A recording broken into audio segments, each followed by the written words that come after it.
So I listened to Joyce Meyer say that worry is pride.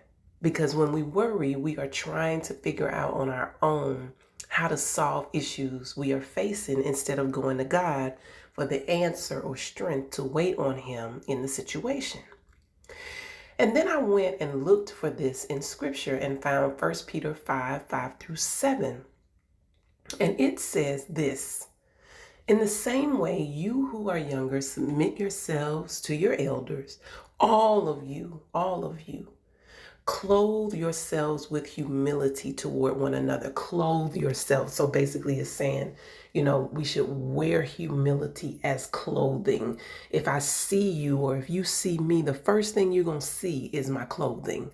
So the first thing you should see is my humility, right? It says, toward one another, because God opposes the proud, but shows favor to the humble. He opposes, y'all, this is an action word. He opposes the proud, but he shows favor to the humble. So then it says, humble yourselves, therefore, under God's mighty hand, that he may lift you up in due time. Cast all your anxiety on him because he cares for you.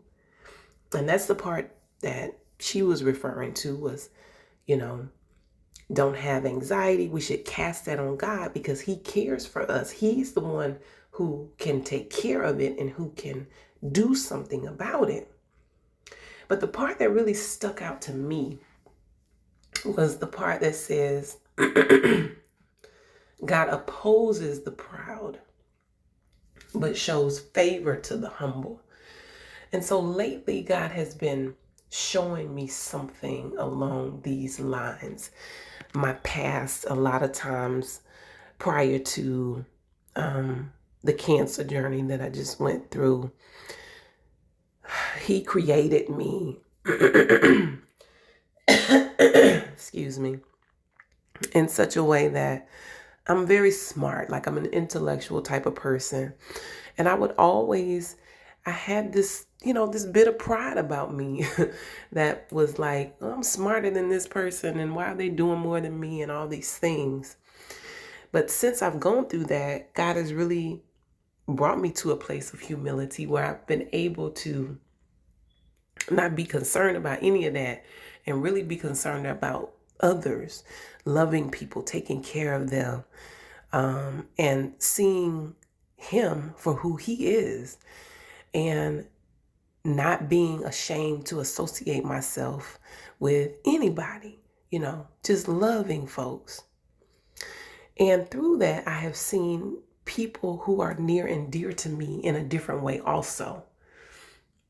And so I'm going to tell this in like a parable because I don't want to expose anybody, but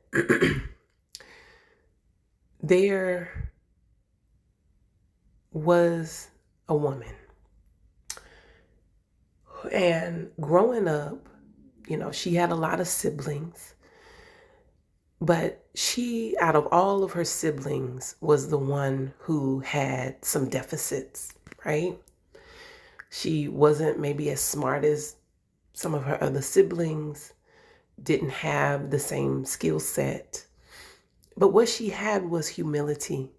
She had a loving heart towards God. And through the years, she may have gone through some struggles, some difficulties because of the deficits that she had.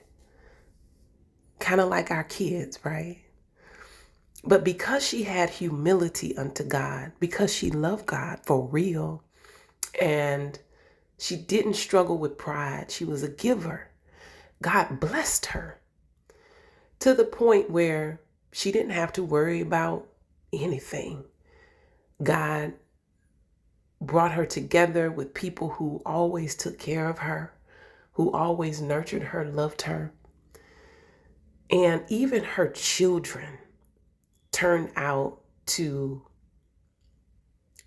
be great, They were intelligent. They were equipped. They were gifted.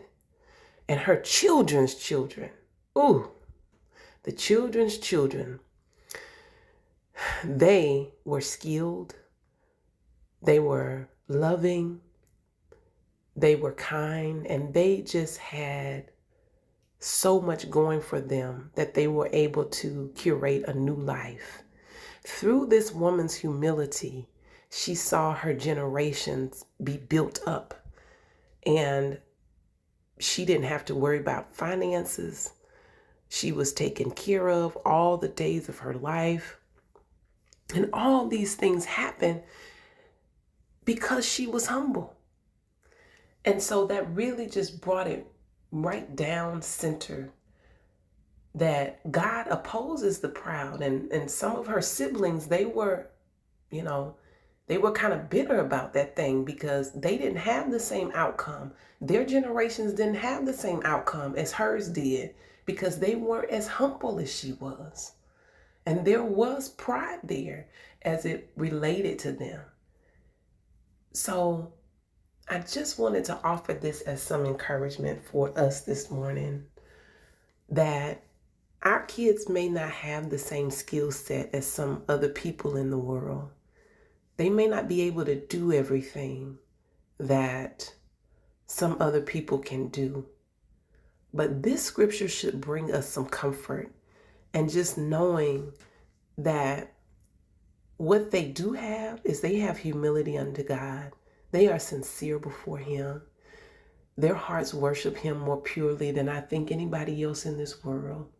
And because of that, His word says that He will show favor to them. So if you don't have anything else to hold on to this morning, I pray you hold on to this word in 1 Peter 5, verses 5 through 7, that just because of who our children are, God will show favor to them. He will take care of them. He will bless them, and not only them, but their generations. I love y'all this morning, and my prayer is that you have an amazing and wonderful day.